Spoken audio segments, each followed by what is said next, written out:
Hey there, name's Alex, and I'm no economist, but I'm also not a sociologist, and I really don't think I need to be, because an engineering degree should be enough to be able to read graphs, charts, figures, stats, numbers, and that's basically all I'm going to be doing in this video. Now, I'm going to go ahead and share screen. Let me know when you can. No, you can let me know when I can see it. This isn't Teams. One moment. Yeah, there it should be. What we're looking at here, this is the Russian demographic pyramid.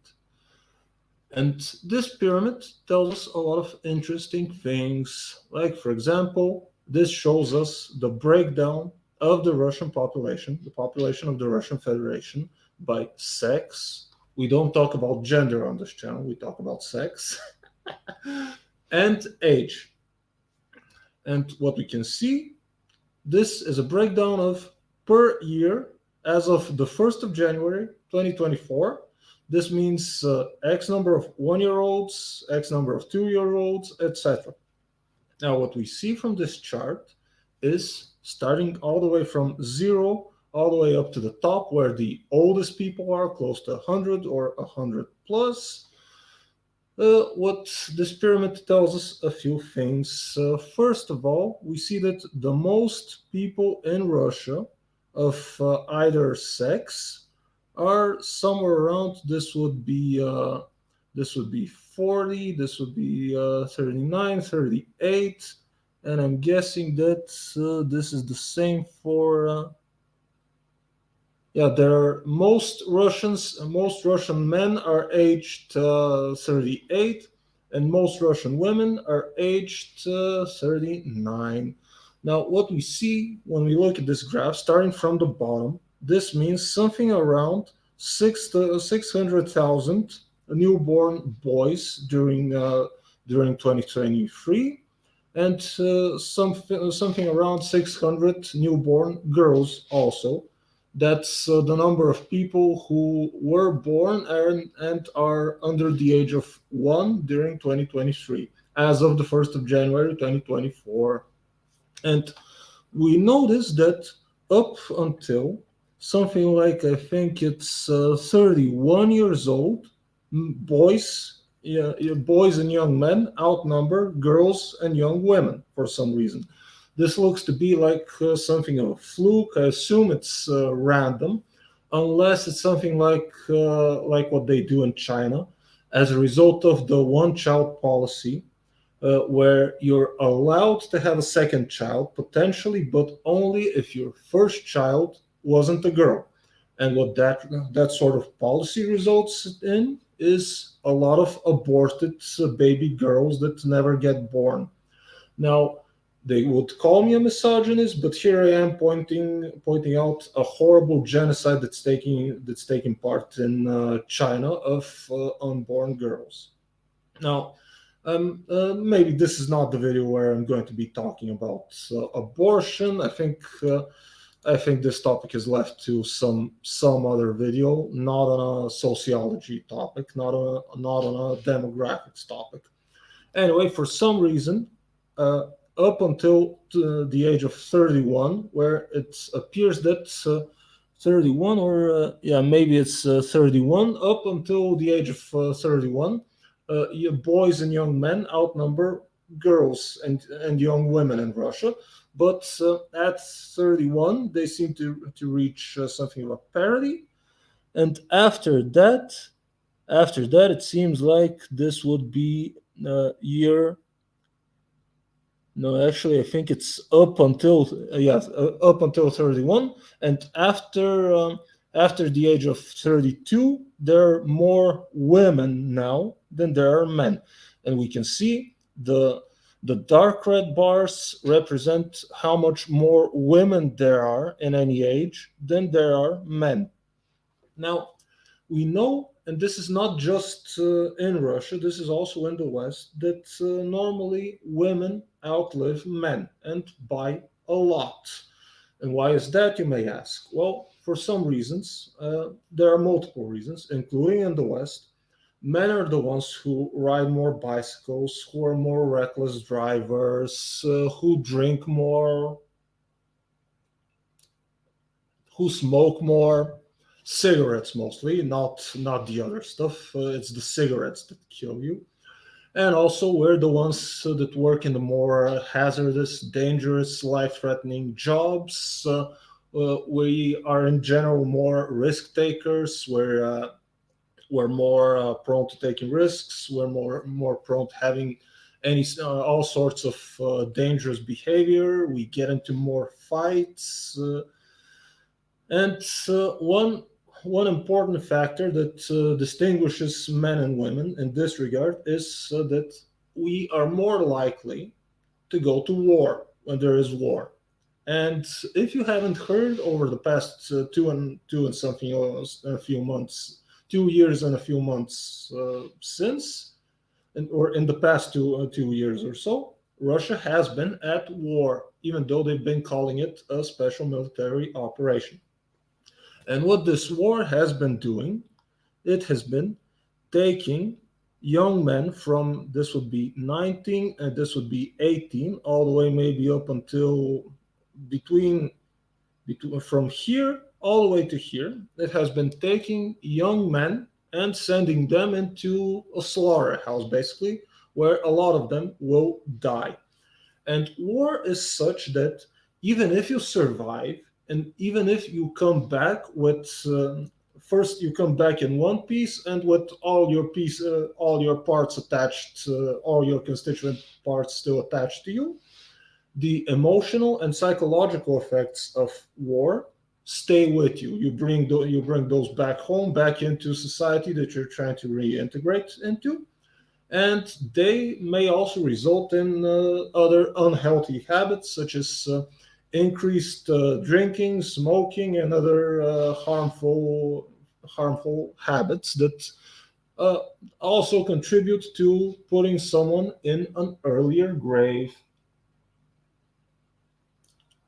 And what this does specifically to Russia, in Russia, the average life expectancy for men is something like 64.32 years. That means half of Russian men will not live to see their 65th birthday. And that's also 65 is also the age at which men retire in Russia. Whereas women, not only do they outlive men, they live much longer than men, but they also retire earlier. I think it was something like 55 is the age of retirement for women in Russia. And that was the one social issue that even Putin doesn't want to touch. He tried to implement some sort of pension reform to get the Russians to work until a later age and reform the pension system and introduce a later retirement age. But then the threat of social unrest and protests made him decide against implementing such a pension reform. So this is a powder keg. This means that there are uh, less productive people in the workforce and more women who are going to have to get a pension from probably a reducing pool of young working age men. Now, normally, what's the job of these people from somewhere here to somewhere here?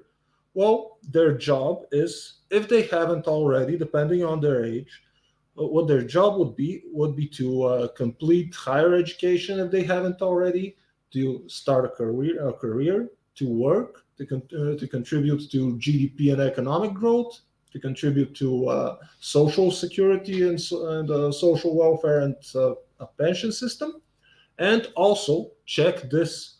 Also, these people from here, somewhere here, with the help of some of these people in this portion of the graph, their job is together to make more of these people.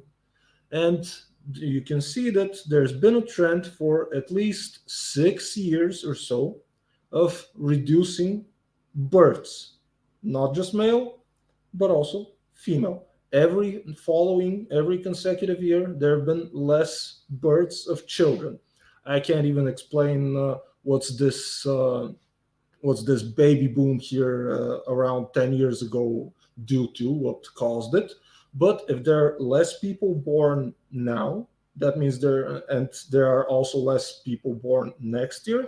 That would mean that in some future point there will be less people available to produce more new people, and this is something that we would call a death trap or a ticking demographic time bomb. Now, compared to other European or Western nations, this problem is present also there, but Russia has it the worst out of any developing nation. And I'm assuming that this is actually the last chance they had to go and do something like this war that they're currently undertaking in Ukraine, because after that, the available pool of fighting age men will be shrinking. Now, we said that half of Russian men will die before they reach 65. You can see that there's this spike around 64, so there are probably a lot of men, or there was even a baby boom of Russians, something like 64 years ago. That would probably be something around the 60s. Maybe they had something of a baby boom during the 60s. Yeah, that would be exactly 1960. But we see that there's a significant drop off between 60 or between 64 and 65 for men, also present for women. But again, there are far more women at that age than there are men. And that doesn't mean that half of men that are 64 will die before they reach 65. A lot of them have already died somewhere here.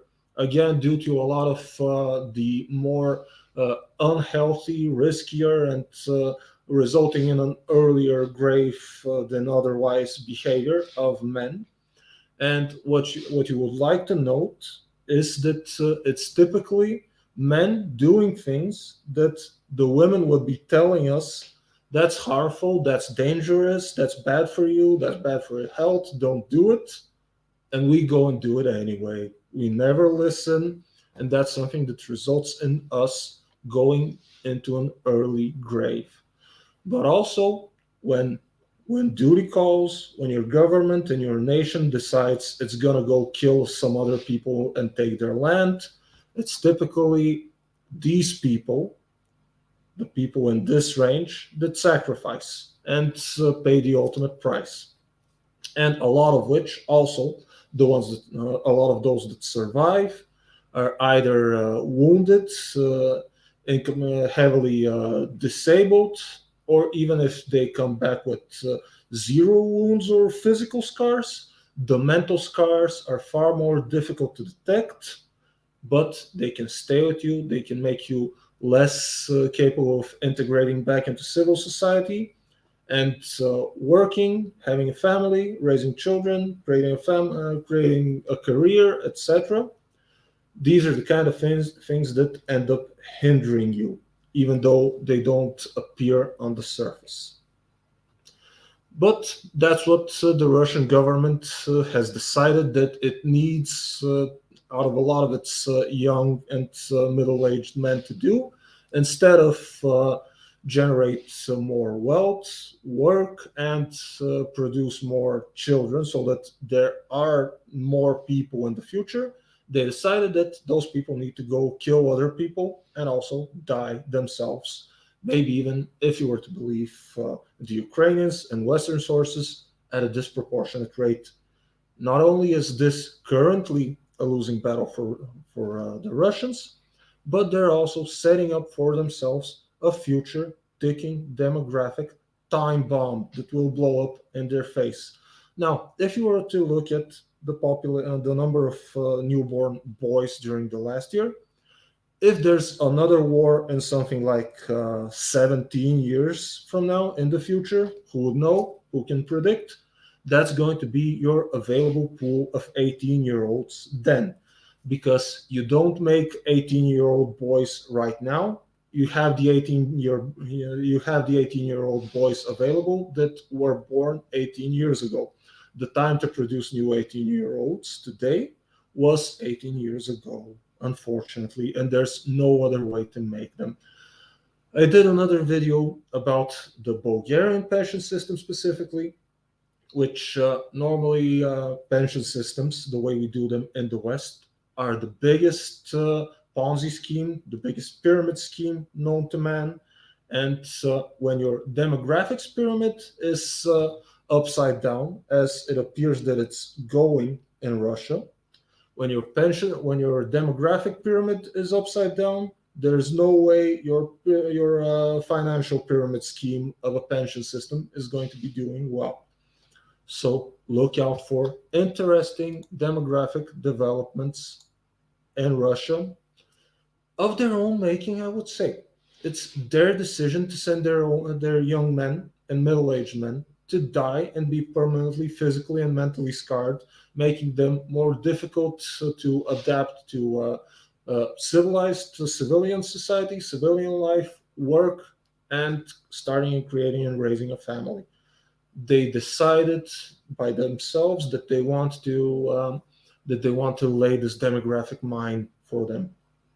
Anyway, the future will show, but even though all the investment platforms would tell you that past performance is no indicator of future results, at least in demographics, I think so. I don't foresee another huge baby boom in Russia to replace not just the 400 plus, maybe as claimed by the Ukrainians, 400,000 plus as claimed by the Ukrainians, Russian KIA, but also maybe 1.5 to 3 times as much wounded. There's no way there will not be a demographic boom to replace either those or the other 2 million people, not just men but also women, who have left Russia since the start of this war. The demographic pyramid funnel narrows at the bottom and it's circling a drain. And they have no one but themselves to blame for this. Anyway, that's it for this video, I think. I've been Alex. I've not been an economist, but I've also not been a sociologist. But at least in this case, I'm gonna be a doomsday prophet. The Russian demography and the Russian population is doomed. The Russian nation is doomed. Their birth rate is far below replacement rate, much worse than anywhere else in Europe. I don't know if I haven't checked if they're doing better than Japan even, but get used to there being a lot less Russians. So I've been Alex. I've not been an economist. I've not been a sociologist. If you like this video, please give it a thumbs up. Give me a comment below telling me how right after the Russians win in Ukraine, not only will they assimilate the Ukrainian population and kidnap all their children, as they have been doing already, and that's a war crime, but they will also experience their own internal population boom or baby boom. Yeah, tell me that in the comments. Tell me I don't understand and Russia is going to outbreed India or China. Let me know your thoughts. Share this video if you've liked it and found it informative.